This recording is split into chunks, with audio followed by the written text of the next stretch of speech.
अल्हम्दुलिल्लाहि रब्बिल आलमीन वस्सलातु वस्सलामु अला सय्यिदिल अंबिया'i वल मुरसलीन अम्मा बअदु फ़अऊज़ु बिल्लाहि मिनश शैतानिर रजीम बिस्मिल्लाहिर रहमानिर रहीम। सबक नंबर 34 फ़िक़्ह बहार शरीयत हिस्सा 3 नमाज फासिद करने वाली चीज़ों का बयान। इसमें अहादीस मुबारका हस्बे मामूल आपने ख़ुद देखनी है। अहकाम फ़िक़हिया कलाम यानी बातचीत मुफसिद नमाज है। आमदन हो या ख़ताअन या सहवन, सोते में हो या बेदारी में, अपनी खुशी से कलाम किया या किसी ने कलाम करने पर मजबूर किया, या इसको ये मालूम ना था कि कलाम करने से नमाज जाती रहती है, यानी हर सूरत में नमाज टूटेगी। ख़ता के मानी ये हैं कि किरात वगैरह अज़कार नमाज कहना चाहता था, गलती से ज़बान से कोई बात निकल गई, और सहव के ये मानी है कि उसे अपना नमाज में होने याद ना रहा। कलाम में कलील व कसीर का फ़र्क नहीं, और ये भी फ़र्क नहीं कि वो कलाम इस्लाही नमाज के लिए हो या नहीं। मसलन इमाम को बैठना था, खड़ा हो गया और मुक्तदी ने बताने को कहा बैठ जा, या हूँ कहा, नमाज जाती रही। कसदन कलाम से उसी वक़्त नमाज फासिद होगी जब बक़दर तशहुद ना बैठ चुका हो, और बैठ चुका है तो नमाज पूरी होगी, अलबत्ता मकरूह तहरीमी है। कलाम वही मुफसिद है जिसमें इतनी आवाज़ हो कि कम से कम वो खुद सुन सके, और अगर कोई माने ना हो, और अगर इतनी आवाज़ भी ना हो बल्कि सिर्फ तसहीह हुरूफ हो तो नमाज फासिद ना होगी। नमाज पूरी होने से पहले भूल कर सलाम फेर दिया तो हर्ज नहीं, और कसदन फेरा तो नमाज जाती रही। किसी शख्स को सलाम किया, आमदन हो या सहवन, नमाज फासिद हो गई। अगर जो भूल कर अस्सलाम कहा था कि याद आया सलाम करना ना चाहिए और सुकूत किया, मसबूक ने यह ख्याल करके कि इमाम के साथ सलाम फेरना चाहिए, सलाम फेर दिया, नमाज फासिद हो गई। अच्छा, भूल कर सलाम फेरने के हवाले से मसला है, वो इंशाअल्लाह ताला आगे आएगा तो मैं अर्ज़ करता हूँ। 7, 8, 9, 10 ये मसाला आप ख़ुद देख लें। किसी को छींक आई, उसके जवाब में नमाजी ने यरहमुकल्लाह कहा, नमाज फासिद हो गई। और ख़ुद इसी को छींक आई और अपने को मुखातब करके यरहमुकल्लाह कहा तो नमाज फासिद ना हुई, और किसी और को छींक आई, इस मुसल्ली ने अल्हम्दुलिल्लाह कहा, नमाज ना गई, और जवाब की नीयत से कहा तो जाती रही। नमाज में छींक आई, किसी दूसरे ने यरहमुकल्लाह कहा और इसने जवाब में कहा आमीन, नमाज फासिद हो गई। मसला नंबर 13, 14 मिलते जुलते हैं। 15 है, किसी ने आने की इजाज़त चाही, इसने ये ज़ाहिर करने को कि नमाज में है, ज़ोर से अल्हम्दुलिल्लाह या अल्लाहु अकबर या सुबहानल्लाह पढ़ा तो नमाज फासिद ना हुई। 16 है, बुरी खबर सुनकर इन्ना लिल्लाहि व इन्ना इलैहि राजिऊन कहा, या अल्फाज कुरान से किसी को जवाब दिया, नमाज फासिद हो गई। मसलन किसी ने पूछा क्या खुदा के सिवा दूसरा खुदा है, इसने जवाब दिया ला इलाहा इल्लल्लाह, यानी अल्लाह के सिवा कोई माबूद नहीं। या पूछा तेरे क्या क्या माल हैं, इसने जवाब दिया वल खैला वल बिगाला वल हमीर। तो इसी तरह मतलब मज़ीद इसमें है कि मुकालमा जब पाया जा रहा है ना तो नमाज टूटेगी, फासिद होगी। अच्छा, अल्लाह अज़्ज़ वजल का नाम मुबारक सुनकर जल्ला जलालुहु कहा, या नबी सल्लल्लाहु तआला अलैहि वसल्लम का इसमें मुबारक सुनकर दुरूद पाक पढ़ा, या इमाम की किरात सुनकर सदक़ल्लाह व सदक़ रसूलुहु कहा, तो इन सब सूरतों में नमाज जाती रही है, जबकि बकसदे जवाब, और अगर जवाब में ना कहा तो हर्ज नहीं, यूँ ही अगर अजान का जवाब दिया तो नमाज टूट गई। इसी तरह और भी मतलब मसाइल हैं। नमाज में ज़बान पर नाम या अरे या हाँ जारी हो गया, अगर ये लफ्ज़ कहने का आदी है फासिद हो गई, वरना नहीं। आगे लुकमा देने के हवाले से मसले।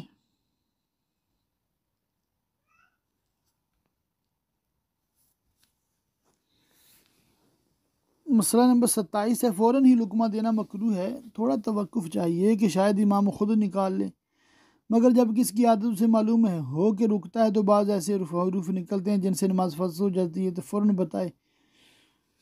यूँ ही इमाम को मकरूह है कि मुक्तदियों को लुकमा देने पर मजबूर करे, बल्कि किसी दूसरी सूरत की तरफ मुंतकिल हो जाए या दूसरी आयत शुरू कर दे, बशर्ते कि उसका वसल मुफसिद नमाज ना, और अगर बकदर हाजत पढ़ चुका है तो रुकू कर दे।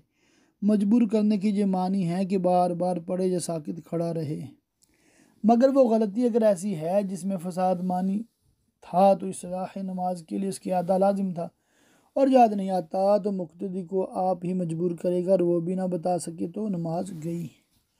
लुकमा देने वाले के लिए बालिग होना शर्त नहीं है, मुराहिक भी लुकमा दे सकता है बशर्ते कि नमाज जानता और नमाज में हो। बाज़ हुफ़ाज़ होते हैं बच्चे माशाल्लाह 7-8 साल के भी होते हैं और अच्छे हाफिज़ होते हैं, वो लुकमा देते होते हैं, सामे बन जाते हैं, ये जायज़ है। ऐसी दुआ जिसका सवाल बंदे से नहीं किया जा सकता जायज़ है, और जिसका सवाल बंदों से किया जा सकता है वो मुफसिद है। आह, ऊह, उफ, तुफ ये अल्फाज दर्द या मुसीबत की वजह से निकले या आवाज़ से रोया और हरूफ पैदा हुए, इन सब सूरतों में नमाज जाती रही, और अगर रोने में सिर्फ आंसू निकले, आवाज़ व हरूफ नहीं निकले तो हर्ज नहीं।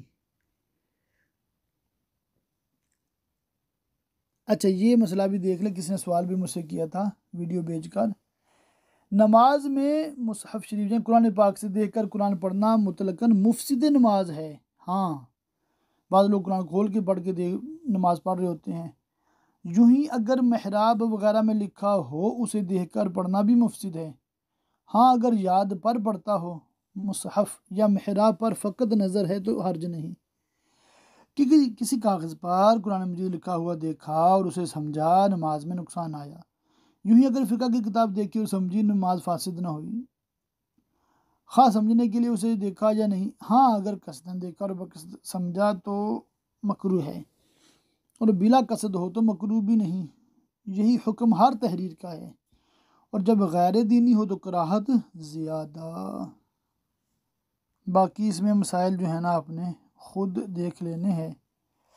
मसला नंबर 47 है, नमाज से पेशतर यानी पहले कोई चीज़ मीठी खाई थी, इसके अज्जा निगल लिए, सिर्फ लुआब दहन में कुछ मिठास का असर रह गया, इसके निगलने से नमाज फासिद ना होगी। मुंह में शक्कर वगैरह होगी, घुल कर हल्क में पहुंचती है, नमाज फासिद होगी। गूंद मुंह में है, अगर चबाया और बाद अज्जा हल्क से उतर गया, नमाज जाती रही। आजकल चिंगम वगैरह की मिसाल यहाँ पर दी जा सकती है। इस पेज के भी बाकी जो मसाइल हैं वो आप ख़ुद देख लीजिएगा। मसला नंबर 55 है, दाढ़ी या सर में तेल लगाया या कंघा किया या सुरमा लगाया, नमाज जाती रही। हाँ, अगर हाथ में तेल लगा हुआ है, उसको सर या बदन में किसी जगह पूंछ दिया तो नमाज फासिद ना हुई। मसला 56, किसी आदमी को नमाज पढ़ते में तमांचा या कोड़ा मारा, नमाज जाती रही। और जानवर पर सवार नमाज पढ़ रहा था, दो एक बार हाथ या एड़ी से हाँकने में नमाज फासिद ना होगी।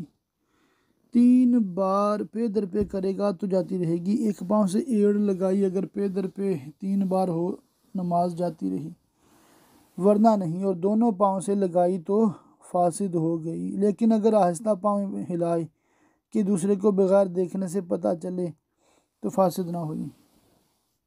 3 कलिमे इस तरह लिखना कि हरूफ ज़ाहिर हों, नमाज को फासिद करता है, और अगर हरूफ ज़ाहिर ना हो, मसलन पानी पर या हवा में लिखा, तो अबस है कि नमाज मकरूह तहरीमी हुई।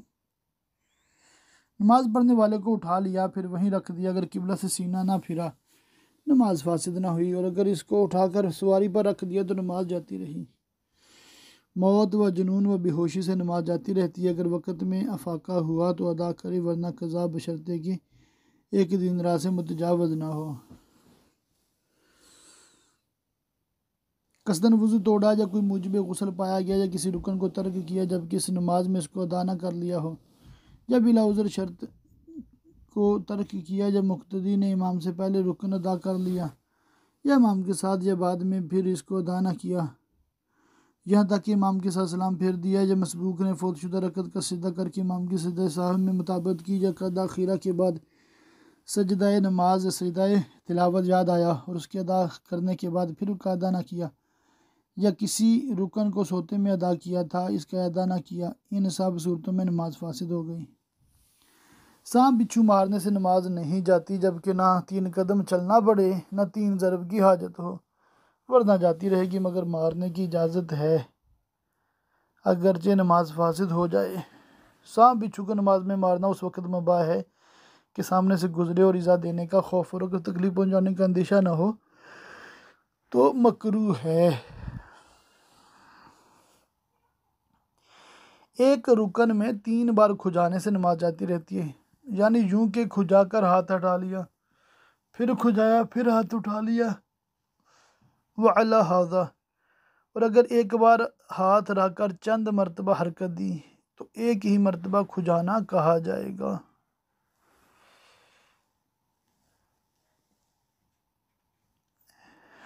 इस सफ़हा के बकिया मसाइल आपने ख़ुद देखने हैं।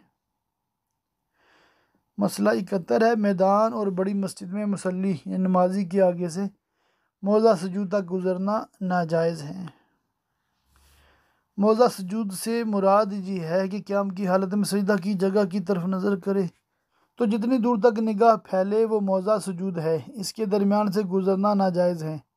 मकान और छोटी मस्जिद में कदम से दीवार किबला तक कहीं से गुज़रना जायज़ नहीं अगर सुथरा ना हो। बड़ी मस्जिद जैसे आजकल मस्जिद हराम, मस्जिद नबवी शरीफ है, ये बड़ी हैं, और हमारी जो आमतौर पे होती है ये छोटी मस्जिद होती है, इसमें गुज़रना जायज़ नहीं है। मुसल्ली के आगे सुथरा हो। 74 नंबर है 74।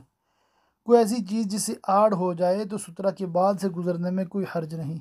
सुथरा बकदर 1 हाथ की ऊँचा, 1 हाथ से मुराद होता है आपके हाथ की जो उंगलियां ना, इनके पोरों से लेकर कोहनी समेत 1 हाथ की ऊंचा और उंगली बराबर मोटा हो, ज़्यादा से ज़्यादा 3 हाथ ऊंचा हो।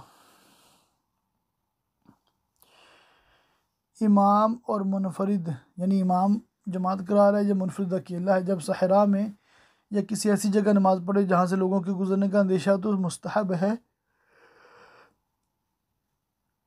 कि सुथरा गाड़े, और सुथरा नज़दीक होना चाहिए। सुथरा बिल्कुल नाक की सीध पर ना हो, बल्कि दाहिने या बाएँ भावों की सीध पर हो, और दाहिने की सीध पर होना अफजल है।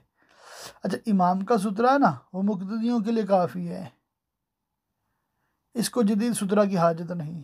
तो अगर छोटी मस्जिद में भी इमाम मुक्तदी के आगे से गुजर जाए जबकि इमाम के आगे से ना हो तो हर्ज नहीं, जमात हो रही है ना, तो साफ़ में मुक्तदियों के आगे से गुजर आकर इसमें हर्ज नहीं है, जबकि इमाम के आगे से ना गुजरे। और अकेला नमाज कोई पढ़ रहा है मस्जिद में तो उसके आगे से नहीं गुजर सकते, मतलब अकेले नमाजी के आगे से और इमाम के आगे से गुजरना मना है, मुक्तदियों के आगे से गुजरने में हर्ज नहीं है। मसले तो इस हवाले से काफ़ी हैं। एक मसला ये लिखा है 87 नंबर है 87। नमाजी के सामने सुथरा नहीं और कोई शख्स गुजरना चाहता है, ये सुथरा है मगर वो शख्स मुसल्ली और सुथरा के दरमियान से गुजरना चाहता है, तो नमाजी को रुख्सत है कि उसे गुजरने से रोके, खा सुबहान अल्लाह कहे या जहर के साथ किरात करे या हाथ या सर या आँख के इशारे से मना करे, इससे ज़्यादा की इजाज़त नहीं। मसलन कपड़ा पकड़कर झटकना या मारना, बल्कि अगर अमले कसीर हो गया तो नमाज ही जाती रही। तस्बीह और इशारा दोनों को बिला ज़रूरत जमा करना मकरूह है। औरत के सामने से गुजरे तो तस्फीक से मना करे, यानी दाहिने हाथ की उंगलियां बाएं की पुश्त पर मारे, ताली नहीं मारनी बल्कि बाएं की पुश्त पे मारने हाथ। और अगर मर्द ने तस्फीक की और औरतें तस्बीह तो भी फासिद ना हुई। आखिरी मसला है इस बाब में, मस्जिदुल हराम शरीफ में नमाज पढ़ता हो तो उसके आगे तवाफ़ करते हुए लोग गुज़र सकते हैं, सिर्फ तवाफ़ करने वाले गुज़र सकते हैं, क्योंकि वो मजबूरी है और उसमें कोई उनके पास चारा नहीं है। तो ये नमाज के मुफसिदात या नमाज तोड़ने वाली चीज़ों का बयान हमने अल्लाह के फ़ज़ल से इस सबक में मुकम्मल किया है। आगे मकरूहात का बयान है। मकरूह यानी कि दो किस्म के होते हैं, एक होता है मकरूह तहरीमी जो हराम के करीब है, और एक होता है मकरूह तनज़ीही जो जायज़ के करीब है।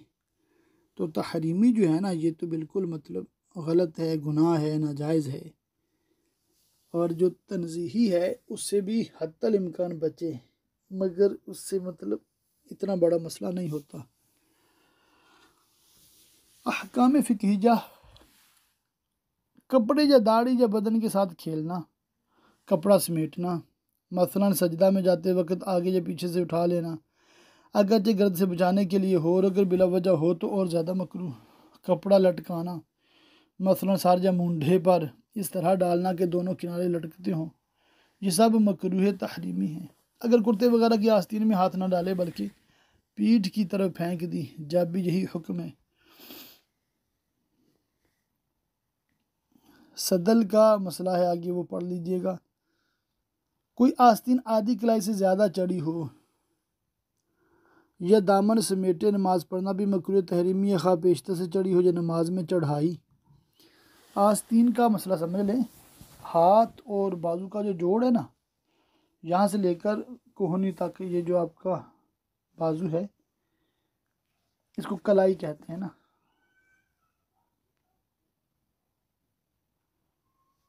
तो आधी कलाई जो है इससे ज़्यादा फोल्ड है कपड़े तो फिर मकरूह तहरीमी है, और कम फोल्ड है तो मकरूह तनज़ीही है। और बिल्कुल सीधे होने चाहिए कपड़े ना, फोल्ड नहीं करने।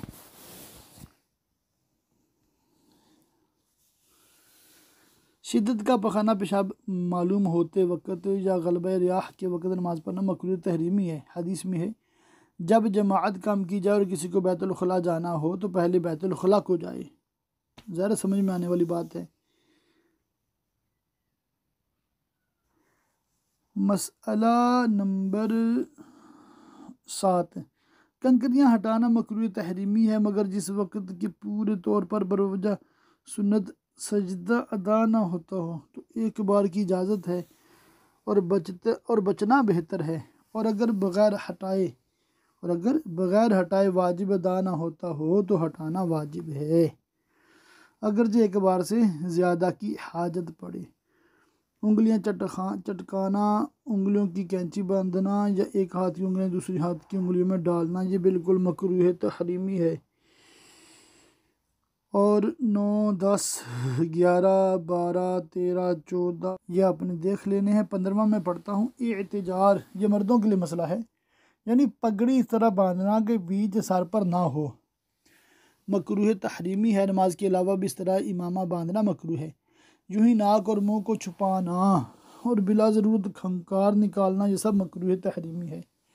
एतिजार के हवाले से नीचे लिखा हुआ है, सदर शरीआ बदर तरीक़ा मुफ्ती मोहम्मद अमजद अली आज़मी अलैहि रहमतुल्लाह कवी फतावा अमजदिया में फरमाते हैं, लोग ये समझते हैं कि टोपी पहने रहने की हालत में एतिजार होता है, मगर तहकीक ये है कि एतिजार उस सूरत में है कि इमामा के नीचे कोई चीज़ सर को छुपाने वाली ना हो, यानी कि दरमियान से सर बिल्कुल नंगा हो, तब एतिजार होता है।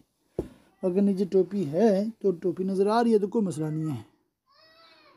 नमाज में बिलकस्द जमाही लेना मकरूह तहरीमी है, और ख़ुद आए तो हर्ज नहीं, मगर रोकना मुस्तहब है। और अगर रोके ना रुके तो होंठ को दांतों से दबाए, और इस पर भी ना रुके तो दाहिने या बाएं हाथ मुंह पर रख दे या आस्तीन से मुंह छुपा ले। क़ियाम में दाहिने हाथ से ढांके और दूसरे मौका पर बाएं से। फ़ायदा अम्बिया अलैहिस्सलाम इससे महफूज है, इसलिए कि उसमें शैतानी मुदाखलत है। नबी सल्लल्लाहु अलैहि वसल्लम ने फरमाया कि जमाही शैतान की तरफ से है, जब तुम्हें किसी को जमाही आए तो जहाँ तक मुमकिन हो रोके। इस हदीस को इमाम बुखारी मुस्लिम ने सहीहैन में रवायत किया, बल्कि बाद रवायतों में है कि शैतान मुंह में घुस जाता है, बाद में शैतान देखकर हंसता है।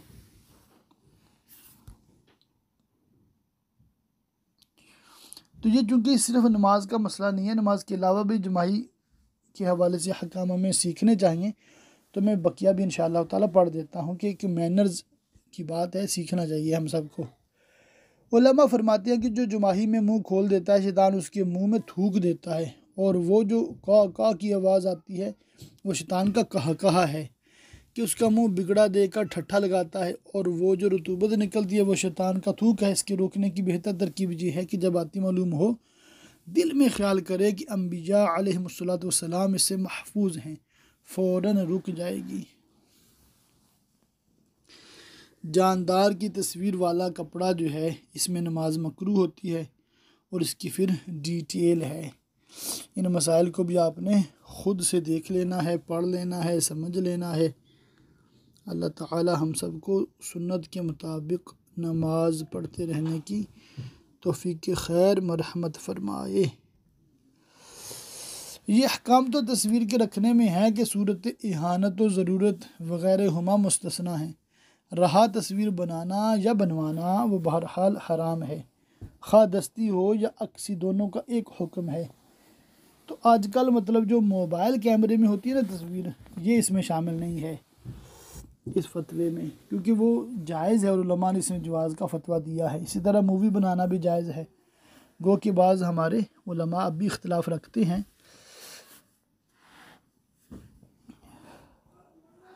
उल्टा कुरान मजीद पढ़ना, किसी वाजिब को तर्क करना मकरूह तहरीमी है। रुकू सुजूद में पीठ सीधी ना करना, यूं ही कौमा और जलसा में सीधे होने से पहले सीधा सजदा को चला जाना। अच्छा, इस मसले का मैंने हल ये निकाला है, रुकू के बाद तो हम खड़े होते तो खड़े होकर फिर रब्बाना लकल हम्द कहते हैं आम तौर पे। दो सजदों के दरमियान कुछ पढ़ना नहीं है ना तो लोग रुकते भी नहीं हैं, हालांकि सुबहानल्लाह की मिक़दार रुकना वाजिब है, तादील अरकान वाजिब है।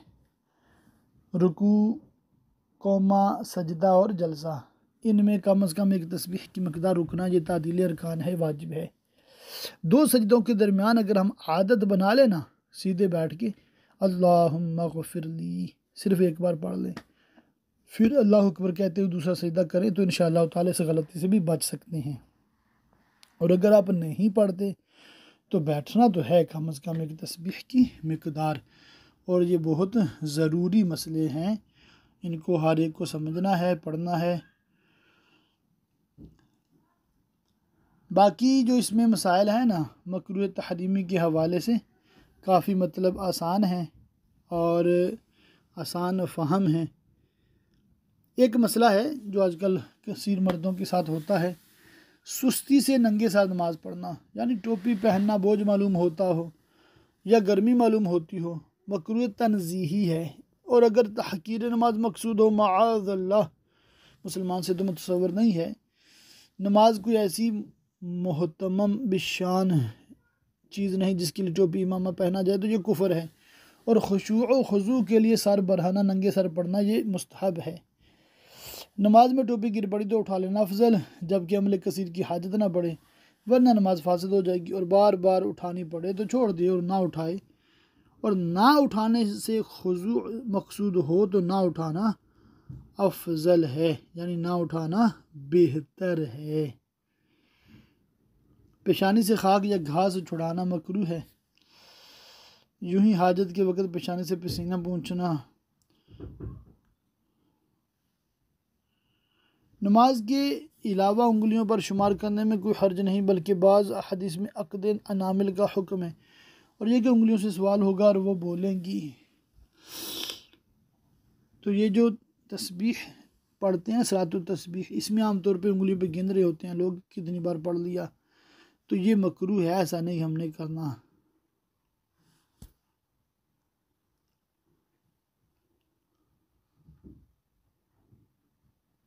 दामन या आस्तीन से अपने को हवा पहुंचाना मकरूह है, जबकि दो एक बार हो।